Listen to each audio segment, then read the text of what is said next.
Cinema industry వైపు వెళ్ళాలనుకుంటున్నారా? మీకు మేమున్నాం. వెంటనే కాల్ చేయండి. నమస్తే, welcome back to Suman TV. Egg freezing ఈ మధ్య కాలంలో మనం తరచుగా వింటున్నటువంటి మాట. సీనియర్ యాక్టర్స్ దగ్గర నుంచి కామన్ మ్యాన్ వరకు కూడా దీనిపైన ఫోకస్ పెడుతున్నారు. అసలు ఎగ్ ఫ్రీజింగ్ అంటే ఏంటి, ఏ ఏజ్ వాళ్ళు దీన్ని ప్రాసెస్ చేయొచ్చు, మరి దీనిపైన మరింత సమాచారం అందించడానికి ఈరోజు మనతో పాటు ఉన్నారు senior fertility consultant doctor Renuka madam గారు. నమస్తే మ్యామ్. నమస్తే మేడం, చాలా వీడియోస్లో మీరు చెప్పారు ఎగ్ ఫ్రీజింగ్ గురించి. మనం అనుకున్నాం దీనిపైన ఒక వీడియో చేయాలి స్పెషల్గా, నవీన అని అడిగారు నన్ను మీరు.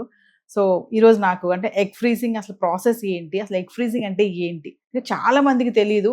ఈ మధ్య కాలం సెలబ్రిటీస్ కొంతమంది వాళ్ళు ఫాలో అయ్యి ఇన్స్టాలో కానీ మీడియాలో వచ్చి వాళ్ళు చెప్తున్నారు ప్రాసెస్ ఇలా ఇలా ఉంటుంది, బాగుంటుంది అని చెప్పేసి కొంతమంది కామెంట్స్ కూడా పెట్టడం చూసాం మనము. అంటే కామన్ మ్యాన్కి ఏంటంటే వీటి గురించి కొంచెం అవగాహన లేదు. అసలు ఈరోజు ఒక్కసారి డీటెయిల్గా ఏ టెక్నాలజీ అయినా, మెడికల్ టెక్నాలజీ అయినా, ఎనీ టెక్నాలజీ ప్రతిదానికి ప్రోస్ అండ్ కాన్స్ అంటే అడ్వాంటేజెస్ ఉంటాయి, డిసడ్వాంటేజెస్ ఉంటాయి. సో అది ఇండివిజువలైజ్గా వెళ్ళాలి. సో ఏదైనా ఒక ప్రొసీజర్ వస్తే అది అందరికీ మంచిది కాదు, అలాగనే అది అందరికీ చెడు చేయదు. సో ఎవరికి అవసరమో వాళ్ళకి యూజ్ చేస్తే అది అడ్వాంటేజ్ అవుతుంది, అవసరం లేని వాళ్ళకి ఇది చేస్తే అది డిసడ్వాంటేజ్ అవుతుంది. సో ఎగ్ ఫ్రీజింగ్ కూడా అలాంటిదే. సో ఎగ్ ఫ్రీజింగ్ అంటే ఏంటి అని అంటే సేమ్ ఐవీఎఫ్లోనే ప్రాసెస్. అది ఇంజెక్షన్స్ అవి ఇచ్చి ఎగ్స్ పెరగడానికి కొంచెం ఒక 8 to 9 days ఇంజెక్షన్స్ ఇచ్చి మెచ్యూర్ అయిన తర్వాత కాస్త ఎనస్థీషియా ఇచ్చి ఆ పర్టికులర్ ఉమెన్కి ఎగ్స్ బయటకు తీసేస్తాము, తీసి వాటిని జస్ట్ ఫ్రీజింగ్లో పెడతాం అన్నమాట. ఈ ఎగ్ ఫ్రీజింగ్ చేయడానికి 2 సిచ్యువేషన్స్ ఉన్నాయి. ఒకటి మెడికల్ సిచ్యువేషన్స్, అంటే ఆ పర్టికులర్ ఉమెన్కి కానీ లేకపోతే గర్ల్కి కానివ్వండి ఏదైనా హెల్త్ రిలేటెడ్ ప్రాబ్లమ్స్ ఉన్నాయి, దానివల్ల ఫ్యూచర్లో ప్రెగ్నెన్సీ రావడం కష్టం అవుతుంది లేకపోతే రాకపోవచ్చు. అలాంటి సిచ్యువేషన్స్ లైక్ క్యాన్సర్స్ లేదా ఎండోమెట్రియోసిస్ అని కొన్ని ప్రాబ్లమ్స్ ఉంటాయి. కొన్ని జెనెటిక్ ప్రాబ్లమ్స్ ఉంటాయి, వాళ్ళకి ఎర్లీ ఏజ్లోనే మెనోపాజ్ వచ్చేస్తుంది. కొంతమందికి ఇంకా కొన్ని కండిషన్స్ ఉంటాయి, ఓవేరియన్ సిస్ట్లని ఇలాంటి ఇష్యూస్ ఉన్న వాళ్ళకి ఏంటంటే వాళ్ళు మెనోపాజ్ వచ్చి తర్వాత కన్సీవ్ అవ్వాలనుకున్నప్పుడు వాళ్ళకి ఎగ్స్ లేక ఇంకా పిల్లలు లేకుండా ఉండిపోవాల్సి వస్తుంది. ఒక్కొక్కసారి అయితే మ్యారేజెస్ కూడా కావు, పిల్లలకి అనే అవకాశం ఉండదు కాబట్టి మ్యారేజ్ కూడా కాదు. అలాంటి వాళ్ళకి ఈ ఎగ్ ఫ్రీజింగ్ అనేది ఒక బూన్.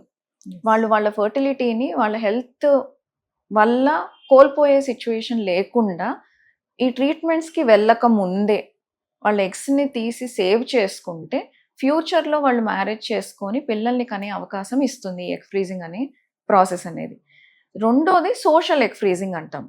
అంటే ఇప్పుడు ఆడవాళ్ళు కూడా మగవాళ్ళతో పోటీ పడి కెరీర్లో కానివ్వండి అన్నిట్లో మేము కూడా మీతో పాటు వస్తాం అని చెప్పి చాలా ఎంతూజియాస్టిక్గా ముందుకు వెళ్తున్నారు. సో ఈ వెళ్ళే ప్రాసెస్లో ఏజ్ అనేది ఒకటి వాళ్ళని ఆపేస్తూ ఉంటుంది. చాలా చోట్ల మ్యారేజ్ ఎప్పుడు అనేది, పిల్లలు ఎప్పుడు అనేది ఆపేస్తూ ఉంటుంది. ఆడవాళ్ళకి మగవాళ్ళకు ఉన్నట్టుగా ఉండదు. రిప్రొడక్టివ్ స్పాన్ అనేది చాలా నారోగా ఉంటుంది. 25 years నుంచి 35 years వరకు పీక్ రిప్రొడక్టివ్ స్పాన్ అనమాట. అది మిస్ అయిందంటే మళ్ళీ తర్వాత కన్సీవ్ అవ్వడం చాలా కష్టం. కెరీర్ కానీ ఫైనాన్షియల్ స్టెబిలిటీ కోసం అని చెప్పి పరిగెత్తుతూ ఈ టైం పీరియడ్ని మిస్ అయితే తర్వాత కన్సీవ్ అవ్వడానికి ప్రాబ్లం అవుతుంది అని అనుకునే వాళ్ళు కూడా ఆ అడ్వాంటేజ్ని యూస్ చేసుకోవచ్చు. ఈ ఎగ్ ఫ్రీజింగ్ అనే అడ్వాంటేజ్ని యూస్ చేసుకోవచ్చు.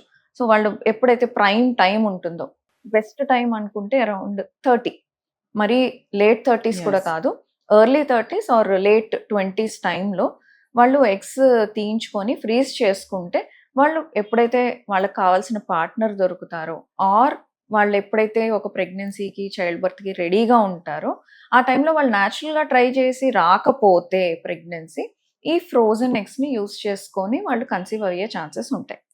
కానీ దీనికి డిసడ్వాంటేజెస్ కూడా ఉన్నాయి. ఒకటి, ఇదొక ప్రొసీజర్, ఇంజెక్షన్స్ తీసుకోవాలి, ఎనస్థీషియా ఇప్పించుకోవాలి, ఆ హార్మోన్స్ అవన్నీ తీసుకొని చేయించుకోవాలి. Second thing cost. ఇదంతా దేనికి ప్రొసీజర్కి కాస్ట్ అవుతుంది. తర్వాత ఇవైతే ఎగ్స్ సేవ్ చేసుకుంటారో అవి ఎవ్రీ ఇయర్ రెన్యూ చేసుకుంటూ ఉండాలి, స్టోరేజ్ ఛార్జెస్ ఉంటాయి. సో దానివల్ల కాస్ట్ కూడా ఉంటుంది. థర్డ్ థింగ్, ఇదేం 100% కాదు. అంటే ఒక 20 ఎగ్స్ సేవ్ చేస్తున్నాం కదా, మాకు 100% ఆ ఎగ్స్ వల్ల ప్రెగ్నెన్సీ వచ్చేస్తుంది అనే కూడా గ్యారంటీ లేదు, 100% గ్యారంటీ కాదు. ఫోర్త్ థింగ్, ఒక ఫాల్స్ హోప్లోకి ఆర్ నాకు ఎగ్స్ సేవ్ అయిపోయి ఉన్నాయి కాబట్టి నాకు ఇంకా ఏం ప్రాబ్లం లేదు అని ఒక ఫాల్స్ అష్యూరెన్స్లోకి వెళ్ళిపోతారు. అలా కూడా కాదు. ఎందుకంటే ఎగ్ ఒకటి ఉంటే సరిపోదు ప్రెగ్నెన్సీ రావడానికి, బాడీ ఫిట్గా ఉండాలి అండ్ యూట్రస్ కూడా బాగుండాలి. సో ఈ ఏజింగ్ ప్రాసెస్లో ఫర్దర్గా యూట్రస్లో ఫైబ్రాయిడ్స్ ఎట్లాంటివి వచ్చాయంటే మళ్ళీ ఫర్టిలిటీ డ్రాప్ అయిపోతుంది, ఎంత మంచి ఎగ్స్ ఉన్నా కూడా. సో ఆ ఫాల్స్ ఎష్యూరెన్స్ రావడానికి కూడా ఛాన్సెస్ ఉంటాయి. సో ఇవి డిసడ్వాంటేజెస్. అడ్వాంటేజెస్ చూసుకుంటే మనకి పిల్లల్ని తర్వాత ఫ్యూచర్లో కనలేమేమో అని అనుకున్న వాళ్ళకి ఈ ఎగ్ ఫ్రీజింగ్ అనేది చాలా బాగా యూజ్ అవుతుంది. తర్వాత కెరీర్లో ముందుకు వెళ్ళాలి, టైం అనేది చాలా ఇంపార్టెంట్, టైం అయిపోతే పిల్లలు కనడం ప్రాబ్లం అవుతుంది అనుకునే వాళ్ళు, కెరీర్ ఇంపార్టెంట్ అనుకునే వాళ్ళకి ఇది చాలా యూజ్ అవుతుంది. సో ఇది బ్యాలెన్స్ చేసుకుని జాగ్రత్తగా మనకు అవసరమా లేదా, ఇండివిజువలైజ్డ్గా at individual level they should decide.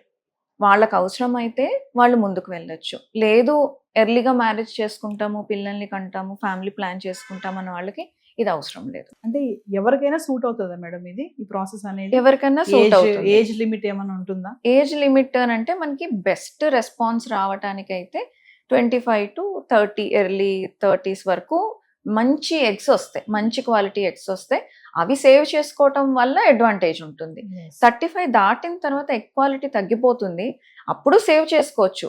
కానీ ఈ ఏజ్లో సేవ్ చేసుకున్నప్పుడు వచ్చినంత రిజల్ట్, అడ్వాంటేజ్ ఆ ఏజ్లో ఉండదు యూజువల్గా.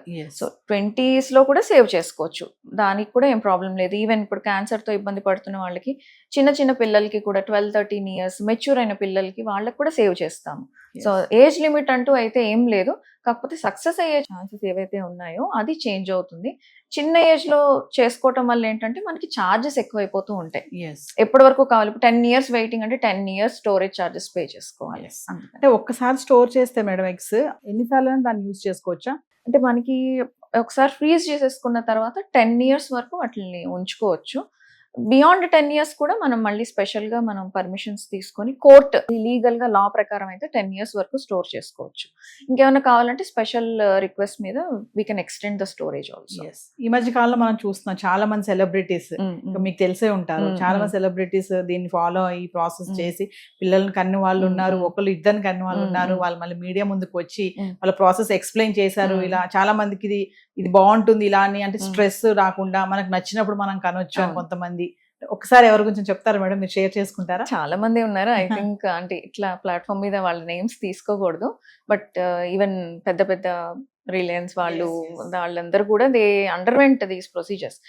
మనకి టెక్నాలజీ ఉన్నప్పుడు దాన్ని ప్రాపర్ వేలా యూస్ చేసుకుంటే మన లైఫ్ ఇంకా బెనిఫిట్ అవుతుంది, ఇంప్రూవ్ అవుతుంది, మన డ్రీమ్స్ అనేవి ఫుల్ఫిల్ అవుతాయి. అదే మనం మిస్యూజ్ చేసుకుంటే అదే సైడ్ ఎఫెక్ట్స్ వల్ల అది మన హెల్త్ని పాడు చేస్తుంది, మిగతా ఆస్పెక్ట్స్ని కూడా డిస్టర్బ్ చేస్తుంది. సో ఎవరికి అవసరమో వాళ్ళు యూజ్ చేసుకోవాలి, అవసరం లేని వాళ్ళు ఇట్లాంటి వాటికి వెళ్ళని అవసరం లేదు. ఇంకా ఫైనల్గా మేడం, సేఫ్ అండ్ సెక్యూర్ పరంగా మాట్లాడుకుంటే, సేఫ్ అంటే ఫర్ ద హెల్త్ పరంగా ఏం పెద్దగా డిసడ్వాంటేజెస్ ఏం లేవు. షార్ట్ టైమ్ ఇంజెక్షన్స్, దానివల్ల పెద్దగా సైడ్ ఎఫెక్ట్స్ ఏమీ ఉండవు. జాగ్రత్తగా చేసుకుంటే, కేర్లెస్గా రెక్లెస్గా చేసుకుంటే మాత్రము దానికి సైడ్ ఎఫెక్ట్స్ ఉంటాయి. కేర్ఫుల్గా ప్రిపేర్డ్గా డాక్టర్ అడ్వైస్ ఫాలో అవుతూ మంచి సెంటర్లో చేయించుకుంటే సైడ్ ఎఫెక్ట్స్ పెద్దగా ఏమీ ఉండవు. దీనికి సేఫ్టీ వైజ్గా పెద్ద ఇష్యూస్ లేవు. ఇది all around the world follow అవుతున్నారు. మన వెస్టర్న్ కంట్రీస్లో ఇంకా ఎక్కువ, మన దగ్గర ఇంకా తక్కువ. నార్త్ సైడ్ బాగా ఎగ్ ఫ్రీజింగ్స్ చేసుకుంటున్నారు, సౌత్ ఇంకా కంపారిటివ్లీ తక్కువ. ఫైనల్ గా మేడం, కొంతమంది ఉంటారు కదా, అంటే అన్ఎడ్యుకేటెడ్ ఉంటారు కొంతమంది, ఇంకా కంపేర్ చేస్తే అత్తగారుల గురించి మాట్లాడుకుంటే ఎంతసేపు పెళ్ళి అయిందా అంటే ఇంకా పిల్లల్ని ఎంబడి పడతా ఉంటారు. ఇక్కడ వీళ్ళు ఏంటంటే వీళ్ళు కెరియర్ కొంచెం సక్సెస్ అవ్వాలి, కొంచెం బిల్డప్ అవ్వాలి, ఫైనాన్షియల్ గా కూడా కొంచెం గ్రోత్ స్ట్రాంగ్ అయ్యాక పిల్లల్ని కందామని వీళ్ళు ఆలోచిస్తుంటారు. ఇక్కడ వీళ్ళకి ఈ విషయం చెప్పినా కూడా వాళ్ళకి అర్థం కాదు. ఈ ఎగ్ ఫ్రీజింగ్ ఇదంతా చెప్తే అట్లా కాదు, అది ఏంటిది అంతా అంటా ఉంటారు. అలాంటి వాళ్ళకి మీరు చెప్పే ఫైనల్ సజెషన్ ఏమైనా ఉందా? పిల్లల్ని కనడము అనేది it's completely personal issue. Wife husband decide చేసుకొని కనాలి. అత్తగారు చెప్పారనో, మదర్ చెప్పారనో, ఎదురింటి వాళ్ళు అన్నారనో, రిలేటివ్స్ అడుగుతున్నారనో అదే కాదు. It's purely personal thing. So సొసైటీలో కూడా ఈ ఆస్పెక్ట్లో కొంచెం చేంజ్ రావాలి, ఫోర్స్ చేయకూడదు. ఆల్రెడీ కొంచెం ఈ ఫర్టిలిటీ ఇష్యూస్ ఉన్న వాళ్ళు పాపం వాళ్ళు ఎంతో సఫర్ అవుతూ ఉంటారు. పక్క నుంచి ఈ ప్రెషర్స్ వల్ల వాళ్ళు ఎంత మెంటల్ స్ట్రెస్కి గురవుతారు అనేది డే టు డే ఓపీడీస్లో మేము చూస్తూ ఉంటాం. సో వాళ్ళ మీద అలా ప్రెషర్స్ పెట్టడం అనేది కరెక్ట్ కాదు.